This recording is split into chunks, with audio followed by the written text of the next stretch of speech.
السلام علیکم ورحمۃ اللہ تعالی وبرکاتہ۔ نحمده ونصلی ونسلم علی رسولہ الکریم، اما بعد فاعوذ باللہ من الشیطان الرجیم، بسم اللہ الرحمن الرحیم۔ ان اللہ وملائکتہ یصلون علی النبی یا ایہا الذین آمنوا صلوا علیہ وسلموا تسلیما۔ اللہم صلی علی سیدنا ومولانا محمد معدن الجود والکرم وآلہ الکرام وابنہ الکریم وبارک وسلم، صلاۃ و سلام علیک یا رسول اللہ صلی اللہ تعالی علیہ وسلم۔ وقف کے احکام بیان کیے جا رہے ہیں۔ اس میں یہ بیان کیا کہ جو جگہ ایک بار وقف ہو گئی تو نہ خود وقف کرنے والا اس کا مالک ہوتا ہے، نہ دوسرے کو مالک بنا سکتا ہے، نہ اس کو بیچا جا سکتا ہے، نہ عاریتاً دیا جا سکتا ہے، یعنی کسی کو استعمال کرنے کے لیے بغیر اجرت کے استعمال کرنے کے لیے نہیں دے سکتے، اور اس کو گروی بھی نہیں رکھ سکتے، اور اسی طرح کچھ دوسرے مسائل بھی بیان کیے گئے۔ اب یہاں سے ایک سوال یہ ہے کہ وقف کا مال ناحق کھانے والوں کے لیے کیا حکم ہے؟ یعنی ناجائز طریقے سے وقف کا مال کوئی کھا جائے یا ناجائز طریقے سے وقف کی پراپرٹی کو استعمال کرے تو اس کے لیے کیا حکم ہوگا، اس کو بیان کرتے ہیں۔ مال وقف مثل مال یتیم ہے، یعنی کیا مطلب کہ وقف کا جو مال یا وقف کی جو بھی پراپرٹی اور جائیداد، اب مال اس لیے کہتے تھے کہ روپیہ پیسہ بھی ہوتا ہے کبھی وقف کا، جیسے مسجد کی آمدنی ہوئی، جو بھی دکان مکان وغیرہ تھے، وہ آمدنی خود بخود وقف کی آمدنی کہلائے گی، کیونکہ وہ آئی کہاں سے؟ وقف کا جو یہ کی جو پراپرٹی تھی اسی سے تو وہ پیسے روپے جو بھی آئے تو وہ خود بخود ہو جاتے ہیں وقف کے، وہ پیسے وہ وقف کی آمدنی ہو جاتی ہے۔ تو یہ جو بھی وقف کی پراپرٹی ہے یا جو بھی مال اسباب، جو کچھ بھی سامان ہو یا جو کچھ بھی روپیہ پیسہ ہو اس میں وقف سے تعلق رکھنے والا، تو وہ مال یتیم کے مثل ہے، یعنی جو یتیم کے مال کے جو احکام ہیں وہی احکام کس کے ہیں؟ وقف کے مال کے۔ کیا مطلب ہوا کہ یتیم کا مال ہو تو اس کو ناحق لے نہیں سکتے، یتیم کے مال میں کوئی خیانت نہیں کر سکتے، یتیم کے مال کو کچھ نقصان نہیں پہنچا سکتے، یتیم کے مال میں کوئی زیادتی نہیں کر سکتے، تعدی نہیں کر سکتے۔ تو یہ سارے احکام وقف کے مال کے بھی ہوں گے کہ جس کی نسبت ارشاد ہوا، یعنی اللہ تبارک و تعالیٰ نے قرآن مجید میں ارشاد فرمایا کہ جو اسے ظلماً کھاتا ہے، یعنی یتیم کے مال کو ظلماً کھاتا ہے، وہ اپنے پیٹ میں آگ بھرتا ہے اور عن قریب جہنم میں جائے گا۔ یعنی یتیم کے مال کو کھانے والے کے تعلق سے یہ ارشاد فرمایا کہ وہ یتیم کا مال کھاتا ہے تو اپنے پیٹ میں جہنم کی آگ بھر رہا ہے اور وہ جہنم میں جائے گا بھی۔ وہ آیت کریمہ کون سی ہے؟ چوتھے پارے کی سورہ نساء کی آیت ہے۔ اللہ تبارک و تعالیٰ ارشاد فرماتا ہے ان الذين يأكلون اموال اليتامى ظلما انما يأكلون في بطونهم نارا وسيصلون سعيرا، کہ وہ جو یتیموں کا مال ناحق کھاتے ہیں وہ اپنے پیٹ میں نری آگ بھرتے ہیں، یعنی خالص آگ بھرتے ہیں، اور ان قریب بھڑکتی ہوئی آگ میں وہ جائیں گے، یعنی جہنم میں جائیں گے۔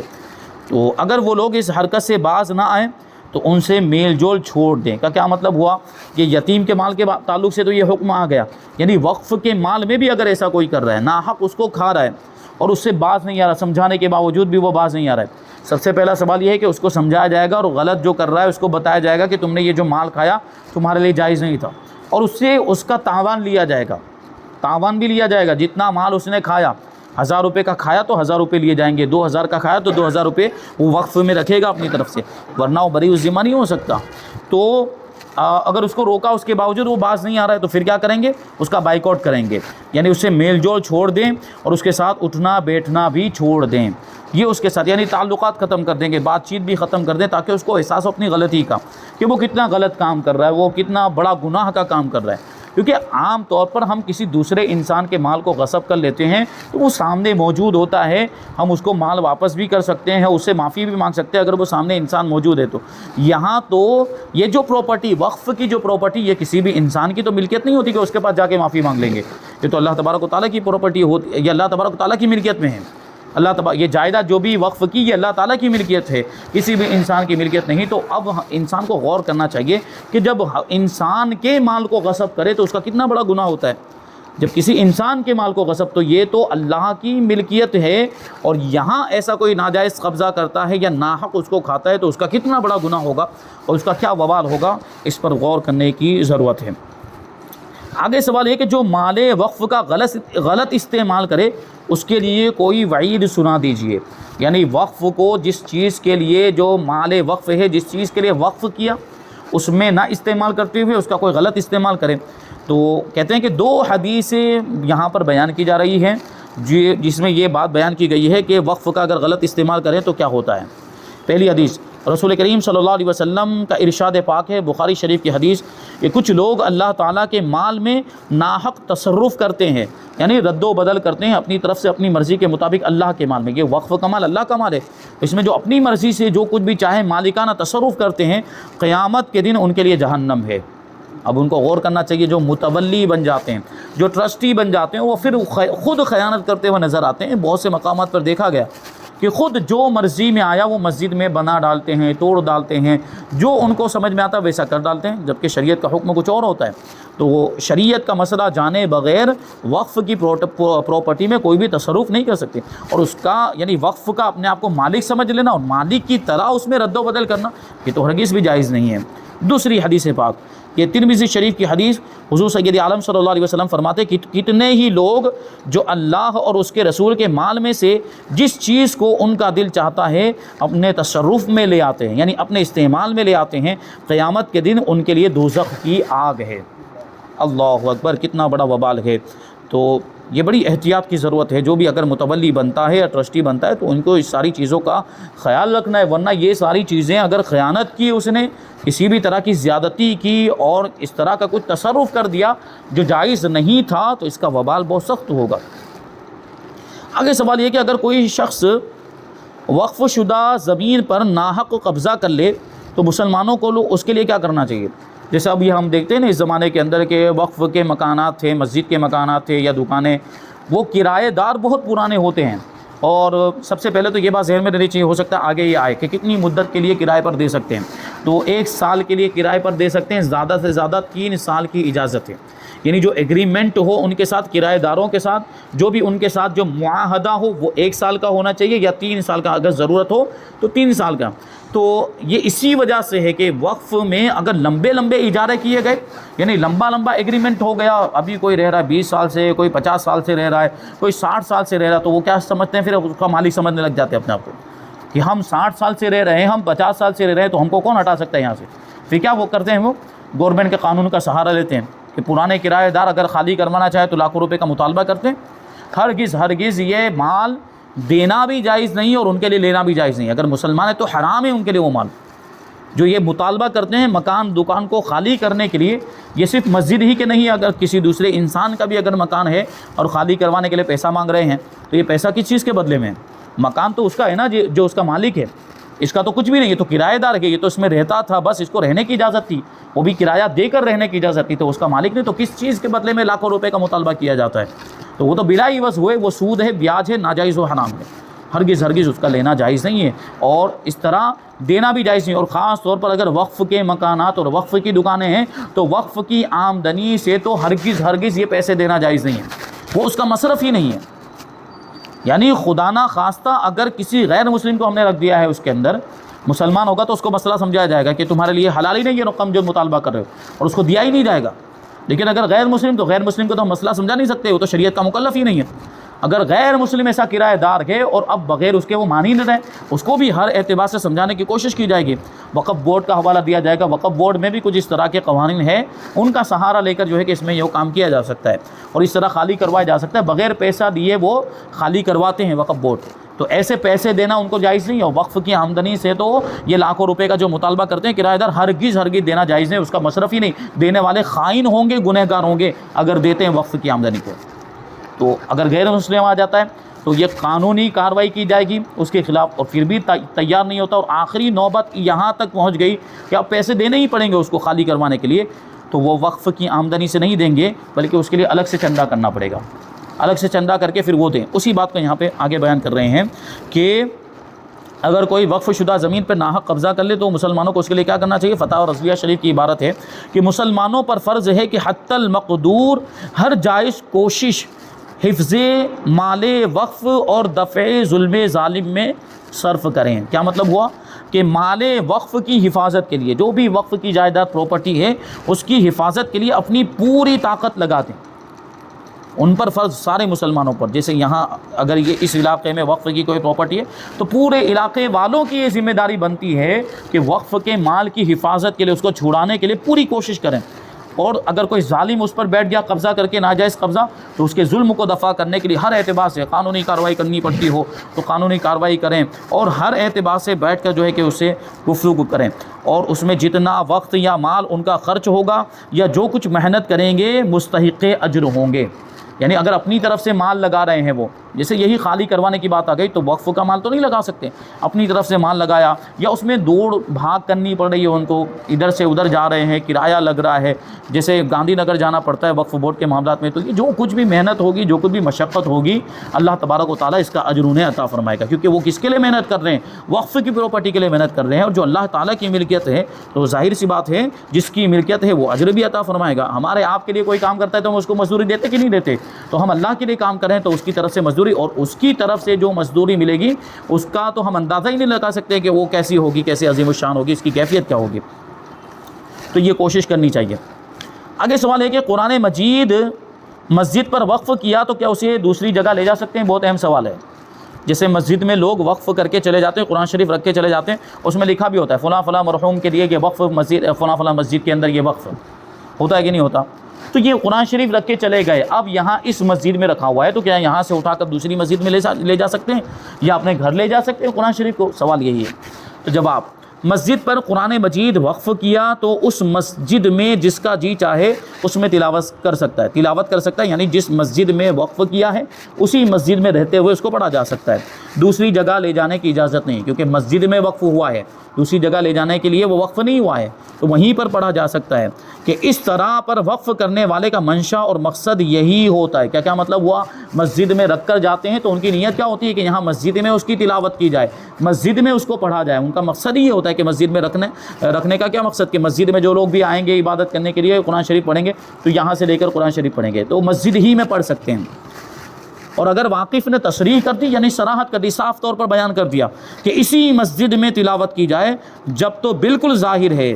یعنی اب تو دوسری مسجد میں یا دوسری جگہ بالکل بھی نہیں لے جا سکتے، کیونکہ اس کی شرط کے خلاف نہیں کیا جا سکتا۔ ابھی آگے یہ بیان آئے گا کہ واقف یعنی وقف کرنے والا اگر کوئی شرط لگاتا ہے تو اس کی شرط کی رعایت کرنا لازم اور ضروری ہو جاتا ہے۔ تو اگر وہ یہ کہہ کر گیا کہ اسی مسجد میں پڑھنا ہے تو اب اسی مسجد میں پڑھ سکتے ہیں، اب بالکل بھی دوسری جگہ لے کر نہیں جا سکتے۔ لیکن میں نے ایک مسئلہ بتایا تھا آپ لوگوں کو قرآن کی پیٹیوں کے بارے میں، کہ اس کے تعلق سے ہمارے یہاں کا عرف یہی ہے، جو 30 پاروں کی پیٹیاں ہوتی ہے یا جو یاسین شریف کی پیٹیاں ہوتی ہیں، ہمارے یہاں کا عرف یہی ہے کہ مسجد میں بھی پڑھتے ہیں اور مسجد کے باہر بھی اگر کہیں ختم ہو رہا ہے، کسی کے گھر میں کسی کے مکان میں ختم ہو رہا ہے تو وہاں پر بھی لے کر جاتے ہیں، اور یہ ہمارے یہاں کا عرف جاری، اور وقف کرنے والوں کے ذہن میں بھی یہ بات ہوتی ہے کہ مسجد میں بھی اس کو پڑھا جائے گا اور باہر بھی لے کر جائیں گے، اور اس کے تعلق سے وہ کوئی ایسی قید نہیں لگاتے کہ بھائی اس کو مسجد ہی میں پڑھنا پڑے گا، باہر نہیں لے کے جا سکتے۔ تو عرف کا لحاظ کرتے ہوئے، یعنی جو رواج جو جاری ہے معاملہ اور جو عادت جاری ہے اس کا لحاظ کرتے ہوئے یہاں پر اجازت ہوگی، یعنی پیٹی کے اندر جو پاروں کی پیٹیاں 30 پاروں کی جو پیٹیاں ہوتی ہے تو پھر اس کو مسجد کے باہر لے جا سکتے ہیں، کیونکہ عرف کی وجہ سے بھی حکم تبدیل ہو جاتا ہے۔ عرف سمجھ رہے ہیں نا، کسی چیز کا رواج ہو جانا، اس کی وجہ سے بھی حکم تبدیل ہو جاتا ہے۔ لیکن قرآن شریف میں ابھی تک یہ عرف نہیں ہے ہمارے یہاں پر کہ قرآن شریف کو باہر لے جا کر پڑھا جاتا ہو، نہیں، قرآن شریف کو تو یہیں رکھنا پڑے گا۔ پیٹی کے تعلق سے 30 پاروں کی پیٹی یا یاسین شریف کی پیٹی ہے، اس کے تعلق سے عرف ہے، وہ باہر لے جا سکتے ہیں۔ اب آگے سوال ہے کہ مدارس مدارس میں وقف شدہ کتابوں کا کیا حکم ہے؟ ہوتا ہے نا کہ مدرسے میں جا کر کتاب دے دی، یہ بچوں کے پڑھنے کے کام آئے گی، یا سپارے دے دیا، یا جو کچھ بھی چیزیں ہوتی وہ دیا جاتا ہے، تو وہاں مدارس میں جو کتابیں وقف کی گئی تو ان کو کیا کرنا چاہیے؟ جواب، مدارس میں کتابیں وقف کر دی جاتی ہیں اور عام طور پر یہی ہوتا ہے کہ جس مدرسے میں وقف کی جاتی اسی کے اساتذہ اور طلباء کے لیے ہوتی ہے۔ ظاہر سی بات ہے کہ خاص مدرسے میں لے جا کر دینے کا مطلب ہی کیا ہوا کہ وہ اسی مدرسے کے لیے دے رہے ہیں کہ یہاں پر جو پڑھائی ہو رہی ہے، جو بچے پڑھنے آئیں گے اور جو استاد پڑھائیں گے، یہ کتابیں انہی کے لیے ہے۔ مقصد تو یہی ہوتا ہے نا وہاں پر دینے والے کا۔ تو ایسی صورت میں وہ کتابیں دوسرے مدرسے میں نہیں لے جائی جا سکتی، یعنی اسی مدرسے میں پڑھائی جا سکتی، لیکن وہ کتابیں دوسرے مدرسے میں لے کر نہیں جا سکتے۔ اور اگر اس طرح پر وقف کی ہے کہ جن کو دیکھنا ہو وہ کتب خانے میں آ کر دیکھیں تو وہیں دیکھی جا سکتی ہیں، اپنے گھر پر دیکھنے کے لیے نہیں لا سکتے۔ یعنی کتب خانہ ہے مثال کے طور پر، اور کتب خانے میں کسی نے لائبریری وہاں جا کر کتاب وقف کی اور وہاں یہ صراحت کر دی کہ جس کو کتاب پڑھنی ہو، جس کو مطالعہ کرنا ہو، وہ کتب خانے میں آئے اور یہاں آ کر مطالعہ کرے، تو ایسی صورت میں اس کو گھر لے جانے کی اجازت نہیں ہوگی۔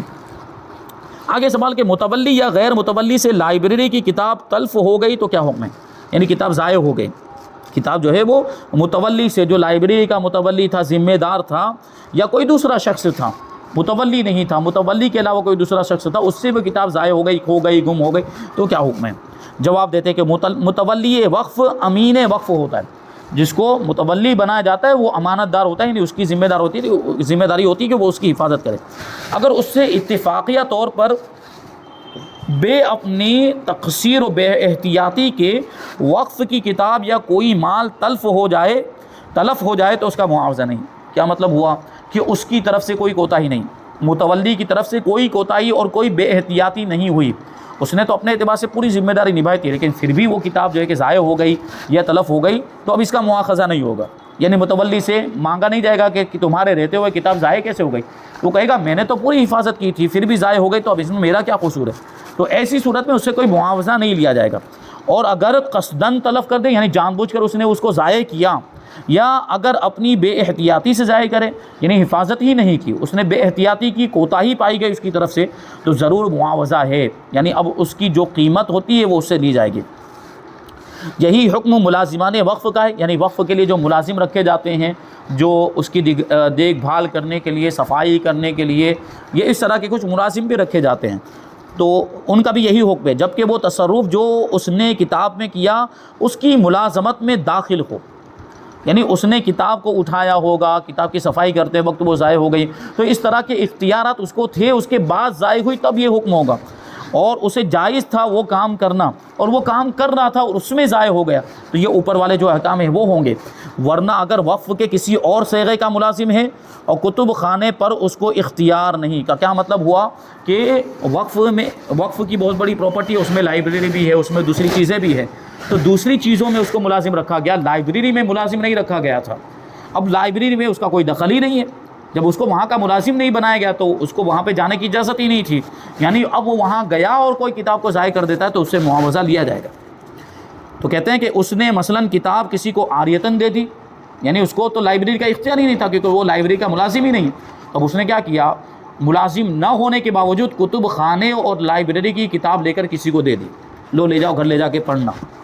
عاریتاً دے دی، اور کیا ہوا، ضائع ہو گئی، جو لے گیا تھا اس نے اس کو ضائع کر دیا، تو ضرور اس پر معاوضہ ہے، یعنی یہ جو ملازم ہے اس سے اس کا معاوضہ لیا جائے گا، یعنی کتاب جو ضائع ہو گئی اس کی قیمت لی جائے گی تاوان کے طور پر۔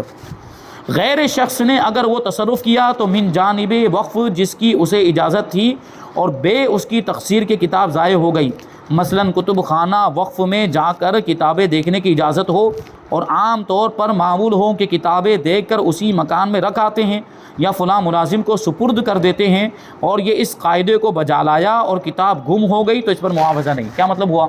کہ جس کام کی اس کو اجازت ہے اس نے وہ کیا، یعنی اس کو اجازت تھی کتب خانے میں جا کر کتاب پڑھنے کی، پھر کیا طریقہ رہتا ہے، پھر یہی طریقہ رہتا ہے کہ وہاں ٹیبل پر رکھ کے چلے آتے ہیں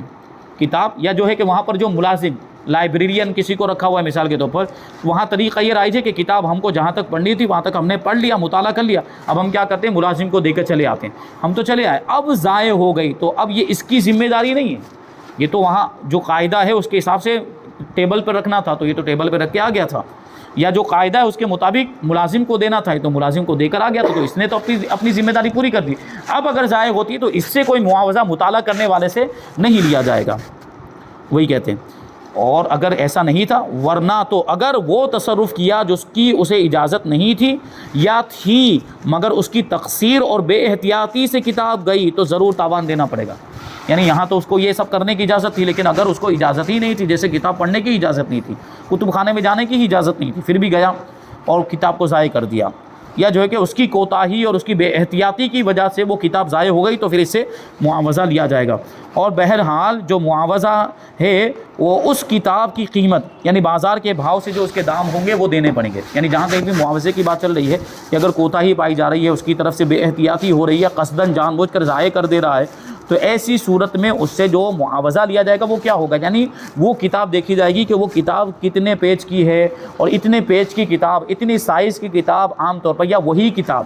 جیسے وہ کتاب اگر دستیاب ہے بازار میں، کبھی تو ایسا ہوتا ہے کہ وہ بہت پرانی کتاب ہے اب نہیں مل رہی ہے، تو اس کے سائز وغیرہ کو دیکھا جائے گا کہ اگر اس سائز کی کتاب، اتنے صفحات اور اتنے پیج کی کتاب اگر بازار میں لینے جائے تو کتنے کی ملے گی، تو اتنا تاوان اس سے دیا جائے گا۔ یا تو پھر اگر وہ کتاب اگر دستیاب ہے، جیسے جو کتاب یہاں پر ضائع ہو گئی وہ کتاب ابھی بھی بازار میں مل رہی ہے، تو بہتر طریقہ تو یہ ہے کہ وہی کتاب منگوا لی جائے، کہ وہ کتاب لے کر آؤ یہاں پر رکھو اس کی جگہ پر، تو یہ تاوان ہوگا۔ اور ہاں ایسی صورت میں قیمت لینے کی بھی اجازت ہوگی کہ اگر وہ چاہے کہ بھائی چلو کتاب نہیں لاتا ہوں اس کی جگہ پر قیمت لے لو، تو قیمت بھی لے سکتے ہیں، کیونکہ مقصد وہی ہوتا ہے، وہ کتاب بعد میں حاصل کی جا سکتی ہے۔ تو یہ کچھ جو ضروری مسائل جو ہے کہ وقف کے تھے، اب انشاءاللہ تبارک و تعالیٰ وقف کے شرائط کے بارے میں گفتگو ہوگی کہ وقف کی شرطیں کیا ہیں، اور یہ بھی بہت اہم مسائل ہے، اور اس کے بعد اور مزید کچھ چیزیں اس میں شامل کی جائیں گی۔ اللہ تبارک و تعالیٰ کی بارگاہ میں دعا ہے کہ جو کچھ بھی بیان ہوا اس پر ہم سب کو عمل کرنے کی توفیق عطا فرمائے۔ وما علینا الا البلاغ۔ السلام علیکم۔